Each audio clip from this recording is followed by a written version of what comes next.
여러분이 자신 있게 읽은 20절 말씀을 보려고 하는데, 내가 그리스도와 함께 십자가에 못 박혔나니, 못 박혀서 죽었음을 인정하십니까? 정말 죽으셨습니까? 정말 죽었습니까? 여러분, 죽은 사람은 대답 못합니다. 근데 여러분은 자신 있게 죽었다고 대답하는데 다 살아있는 거 아닙니까? 내가 그리스도와 함께 십자가에 못 박혔나니, 아직 죽을랑 말랑 그런 상태에서 있는 것은 아닌지 모르겠습니다. 십자가에 못 박혔다, 죽었다라고 지금 말하고 있는 거예요. 나는 죽었다. 그런즉 이제는 내가 산 것이 아니요 오직 내 안에 그리스도께서 사신 것이라 말씀을 합니다. 바울이 왜 이런 무시무시한 말씀을 우리에게 해주고 있는가 하면, 가장 종교적인 사람이 가장 악하고 가장 선하게 보이는 종교 포장지 뒤에 있는 사람이 가장 잔인할 수 있기 때문에 그렇습니다. 강도는 온갖 험상궂은 표정을 짓고 우리의 재물과 우리의 건강에 치명상을 입힙니다. 그런데 가장 종교적인 사람, 가장 거룩한 사람들은 예수님 안에서 온전히 죽지 않으면 웃으면서 사람을 죽입니다. 부드럽게 사람을 죽입니다. 단번에 사람을 죽이는 강도 같지 않고 사람의 피를 말려 죽입니다. 이걸 거룩한 사람이, 가장 종교적인 사람이 할 수 있습니다. 바울 자신이 그런 사람이었으니까요. 누구보다도 거룩했습니다. 실제로 거룩했습니다. 괜찮은 인생이었습니다. 너무 착한 사람이었습니다. 너무 훌륭한 열심 신앙을 가진 사람이었습니다. 그런데 결과적으로 누구를 죽였냐면 스데반을 죽였고, 그리고 다메섹에 있는 그리스도인들을 일망타진하려고 했습니다.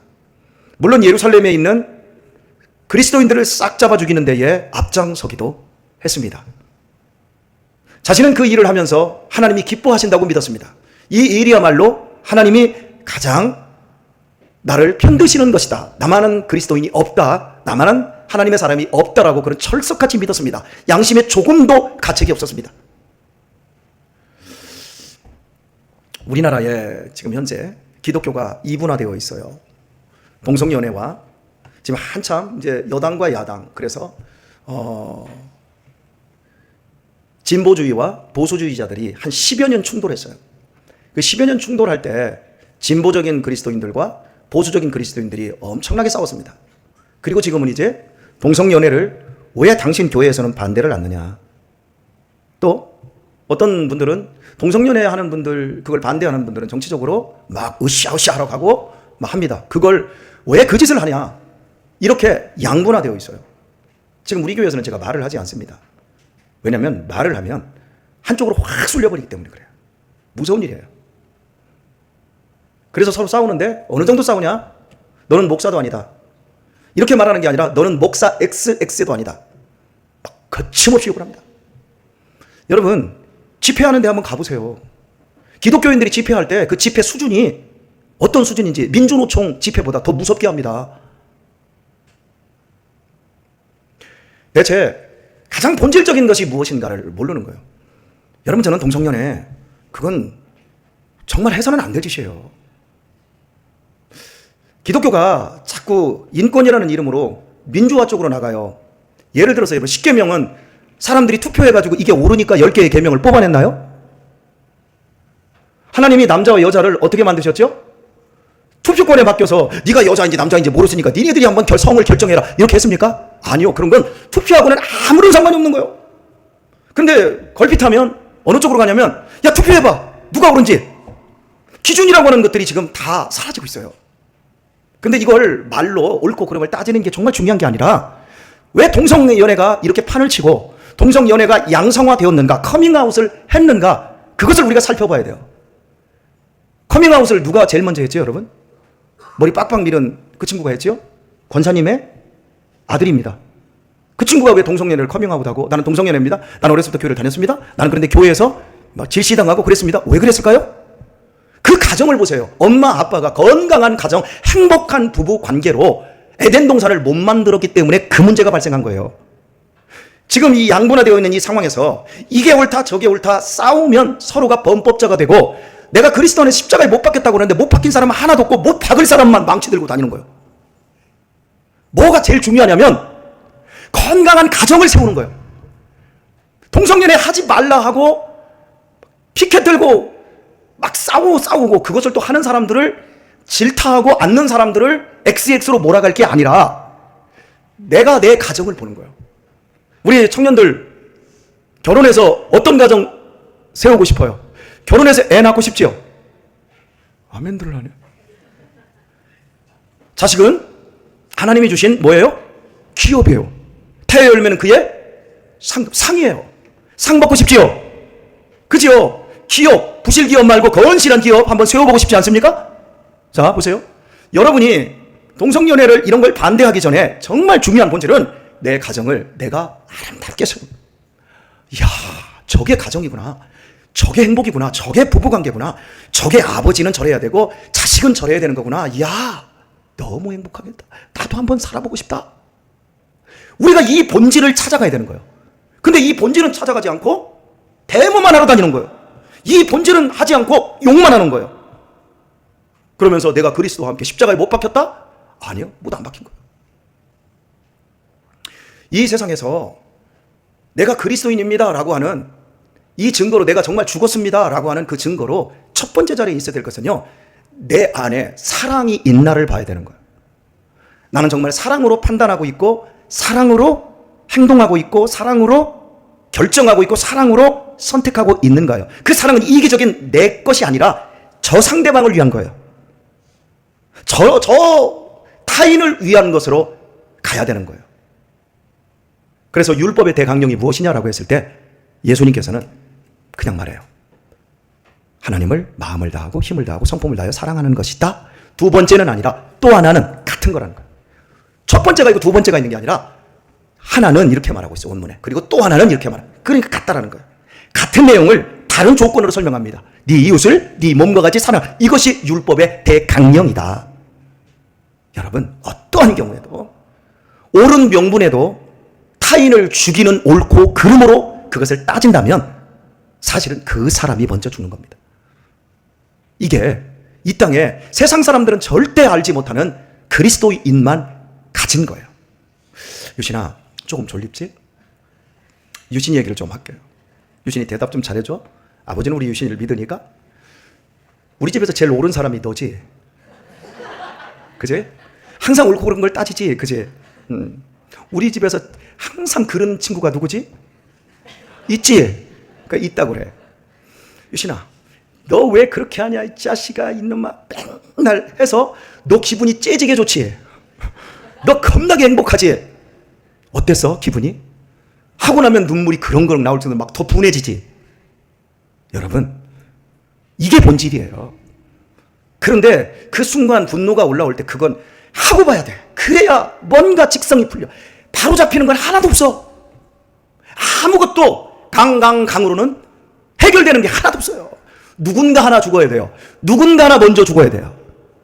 누가 먼저 죽어야 돼요? 힘 있는 사람이 먼저 죽어야 돼. 누가 먼저 죽어야 돼요? 먼저 성숙한 사람이 먼저 죽어야 돼요. 그때 내 안에 예수님이 살고 있다라는 걸 그때서야 느끼기 시작합니다. 내가 그럴 사람이 아니거든. 내가 참을 사람이 아니거든. 내가 양보할 사람이 아니거든. 그런데 내가 양보했어? 아무리 생각해도 나는 양보할 조건과 그런 사람 아니에요. 이런 쌍하고 끝내버릴 건데 그걸 참고 있어. 견디고 있어. 내 안에 그리스도께서 사시는구나. 이러면서 내 안이 자꾸 바뀌어가는 걸 느껴요. 여러분이 목사에게 설교 은혜를 많이 받고 오늘 가시면서 제가 여러분의 내면을 위해서 안수해드리고 기도해드리겠습니다. 그러면 여러분이 아멘 하시고 믿음대로 될 줄 믿습니다. 그런 일은 없어. 속지 마. 잠자고 일어나면 내일 아침에 좋아질 거다. 잠자듯이 잠을 훅 자고 나면 내일 아침에 순하게 될 거다. 절대 그런 일 없습니다. 내가 순하게 되기 위해서 하나님의 말씀을 붙잡고 바울이 얘기한 것처럼 그 말씀에 쳐서 나를 복종시켜야 돼. 복종시키는 걸 연습하고 훈련하면 조금씩 세월 속에서 내가 어느 날 보면 완전히 내 자신이 바뀌어져 있는 거예요.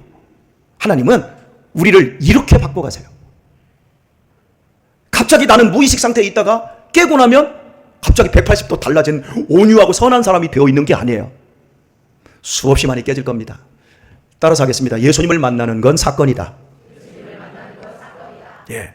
그런데 이 사건 속에서 내가 말씀에 순종하고 그 말씀대로 연습하고 말하는 것도 연습하고 생각하는 것도 연습하고 선택하는 것도 연습하는 겁니다. 왜냐하면 성령님이 내 안에 계세요. 그분이 나한테 자꾸 말씀을 하세요. 좋은 걸 얘기를 해요. 자, 이렇게 좀 했으면 좋겠다. 네가 좀 이렇게 했으면 좋겠다. 자꾸 좋은 걸 얘기를 해요. 그때 우리가 순종하는 거야. 그걸 연습을 쭉쭉 하다 보면 내가 나중에 굉장히 다른 사람이 되어 있어요. 이게 변한 거예요. 우리 교사들 오늘 식사합니다. 모 권사님이 저한테 예배 끝나고 봉투를 하나 내밀더라고요. 목사님, 오늘 교사들 식사하는데 보태세요. 그거 누가 했을까요? 이 안에 사시는 주님께서 하신 거예요. 그냥 한 게 아니에요.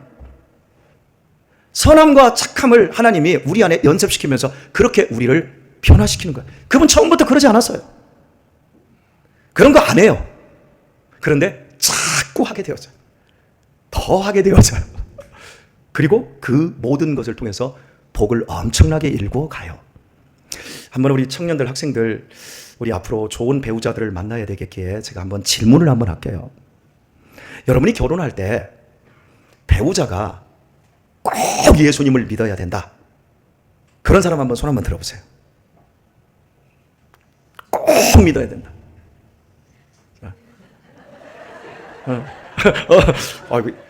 소원아, 세상에서 아버지만 너를 위하는 진정한 남자야. 삼촌도 학교 선생님도 목사도 조심해야 돼. 단둘이 있으면 안 돼. 그런데 네 아버지하고는 단둘이 있어도 돼. 네 아버지만 진짜 네 아버지. 그러니까 네 아버지가 이렇게 하라고 할 때 손들을 하면 바짝 들면 정말 그게 복이야. 알았지? 그렇게 순종해. 자, 여러분, 결혼할 때 남자가, 여자가 결혼할 사람이 자, 이제 가정을 합니다. 꼭 예수님을 있어야 한다고, 믿어야 된다고 말을 했어요. 그런데 안 믿고, 자, A라는 사람은 천주교를 믿어. B라는 사람은 불교를 믿어. C라는 사람은 무교를 믿어. 아니, 무교도 믿는 거야. 무교는 안 믿는 게 아니라 무교도 믿는 거요. 자, 무교야, 안 믿는다는 거야. 이 셋 중에 어떤 사람하고 그래도 차선적으로 결혼할래요? 순영이. 불교? 불교. 자, 혹시 천주교 있어요? 실제로 이제 불교라고 해서 막 충격을 받는 그런 거예요. 우리 김동철 장로님이 재혼을 하는데 불교인하고 결혼을 했어. 그 교회에서 난리가 났어. 어떻게 장로님이 보살하고 결혼을 하냐는 거지. 담임 목사님도 난리가 나고. 그런데 어때요? 그 보살님 한번 손 한번 들어봐. 저 보살님이 권사님이 되더니 우리 교회를 여전도의 여자 집사님들 전통을 다 세워버렸어요. 첫 번째 시험 안 드는 거. 두 번째 교회에서 시험 든 사람이 어쩌고 저쩌고 하면 말도 못 붙여. 불교인이었다니까? 2년 동안 여기에서 제가 설교를 하면 와가지고 5곳이 앉아있어. 그런데 안 믿겨져. 근데 2년 후에 이제 진짜인가? 들어보면 진짜 같은데 이 젊은 목사가 설교를 참 그럴듯하게 하네?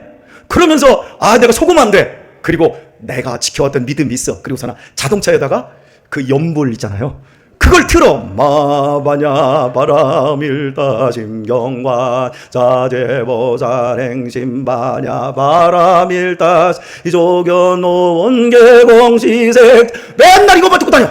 내 믿음 지키려고 훌륭한 사람이야. 아니, 믿으려면 최소한 그 정도는 해야 되지 않아요? 그랬어. 그런데 이 안에서 예수님이 너 죽었어. 어느 날 입을 확 돌려버리는 거예요. 진짜 같기도 한데? 그래서 집에서 한번 기도 한번 해보겠다고 장로님 숙직 갔는데, 저녁 일찍 숙직 갔는데 무릎 꿇고 딱 집에서 기도하는데 자꾸 입에서 이상한 소리가 자꾸 나와. 나한테 전화를 했어. 제가 그때 할렐루야 교회에 있었거든요. 거기서 말씀 전하고 있는데 전화가 왔어. 근데 왜 자꾸 전화가 와? 그 나중에 전화를 했더니 목사님, 내 입이 이상해. 자꾸 이상한 말이 나와. 하나님이 와서 붙잡아버린 거예요. 너 예수 안에서 죽었어. 그리고 거듭나버렸어. 그날부터 확 달라지는데 귀 이명이 맨날 여기서 막 찌르륵 맴 막 거기는 맨날 여름이야. 막 매미가 와가지고 이 귀 이명으로 그렇게 고생을 했는데 어느 날 보니까 이명이 싹 부서져 버린 거예요. 방언하고. 그리고 그리스도 안에 딱 죽어버리니까 그 뒤부터 완전히 바뀐 사람이 돼버렸어. 완전히 새 사람 돼서 보살이 아니라 우리 교회의 보살 권사님이 돼버렸어. 자, 우리 청년들 다시 한번 얘기할게요. 우리 순영이 너무 똘똘해. 잘하는 거야. 정말 안 바뀌는 사람들, 천주교인들이에요. 안 바뀝니다. 힘듭니다. 왜? 이미 똑같다고 생각하는 거예요. 여러분, 초록은 동색이다. 안 똑같아. 근본적으로 달라. 그러니까 거의 똑같다고 생각하니까 내가 배울 게 없는 거고 너나 나나 똑같다. 다를 게 없다. 그리고 우리가 큰 집이다. 그런데 우월 의식까지 또 가지고 있어. 안 바뀌어요? 자, 여기에서 치명적인 약점 하나를 얘기할게요. 이렇게 얘기해요. 아, 그 사람은 아무것도 안 믿는데요. 목사님, 아무것도 안 믿으니까 그 집은 무교래요. 세상에서 제일 나쁜 게 무교예요. 세상에서 정말 나쁜 건요, 인간으로서 정말 나쁜 건요, 아예 믿음 생활, 아무 믿음도 안 갖는 사람들이 정말 나쁜 거예요. 창세기 39장을 봐요. 그리고요, 잠언을 보세요.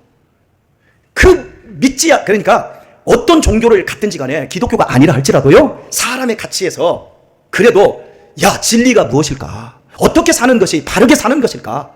어떻게 살아야 인생 후회하지 않을까? 이러면서 인간이 갖고 있는 원초적인 이 어떤 욕구를 넘어서 형이상학적인 것을 찾는 사람들이 그래도 종교인이요. 그런데 아예 종교가 없는 사람들의 특징은 뭐냐면 뭐만 믿을까? 돈만 믿어. 눈으로 보이는 것만 믿어. 그래서 그걸 성경에서는 멸망하는 짐승이라 그래요. 그런데 이게 배우자를 선택할 때쯤 되면 그러는 거예요. 그 집안은 아무것도 안 믿는데 내가 전도하면 되지. 해봐. 전도가 되지나. 불교인 전도하는 게 훨씬 나아. 사람이 근본적으로 그냥 바뀌는 게 아니에요. 엄청난 은혜를 받아야 돼요. 우리가 지금 예수님을 구주로 믿고 이 자리에 있잖아요. 그리스도께서 죽으셨기 때문에 우리가 예수님을 믿는 거예요. 그리스도께서 나 위해 죽으신 거예요. 그리고요, 나 같은 사람도 그리스도께서 죽으실 때 함께 거기다 못 박아 버렸어요. 우리가 그것을 인정해야 돼요. 인정하지 않으면요, 예수님을 믿는 사건이 나중에 사고로 변해버립니다. 따라서 합시다. 사건이 사고된다. 사고와 사건은 구별하십니까? 그냥 사건은 그냥 이벤트예요. 그냥 좋은 거예요. 인생 살아가다가 와, 이런 일이 나에게 있어? 이래요. 근데 가다가 사고가 나는 거야. 내가 자동차를 내가 샀어. 내가 평생 처음으로 자동차를 샀어. 사건이요. 얼마나 좋아. 그거 몰고 신나게 다녀. 근데 정신을 못 차리면 대형 사고가 나. 그게 사건이에요. 사고요. 사고 나는 게 좋아요? 안 나는 게 좋아요? 안 나는 게 좋죠. 사고가 딱 터지면 내가 살았구나. 아직도 내가 죽지 않았구나. 그런 걸 깨달으면서 다시금 사건의 자리로 우리를 내려가게 만듭니다. 사랑하는 교회 여러분, 우리 더 많이 죽자고 이 연사가 외칩니다라고 끝내버리면 이건 설교가 아니에요. 이건 그냥 강연이지. 선포합니다. 그리스도와 함께 우리는 십자가에 못 박혔습니다. 죽음을 선포하십시오. 여러분 밟으면 밟으십시오. 우리 안에는 끝없이 우리를 살려내고자 하는 보상 심리가 있어요. 너 죽지 마. 아니, 죽어야 돼. 그러는데 나도 모르게 나를 계속해서 살아나오게 하는, 살려내는 그 집요한 죄의 권능이 우리 안에 있어요. 밥을 한 번 사면 다른 사람이 밥을 사야 돼요? 안 사야 돼요? 대답들 하세요? 밥을 한 번 샀어요. 그럼 그 사람이 밥을 사야 돼요? 안 사야 돼요? 안 사도 돼! 다시 한 번. 내가 밥을 2번 샀어. 그 사람이 밥을 한 번 사야 돼요? 안 사야 돼? 안 사도 돼!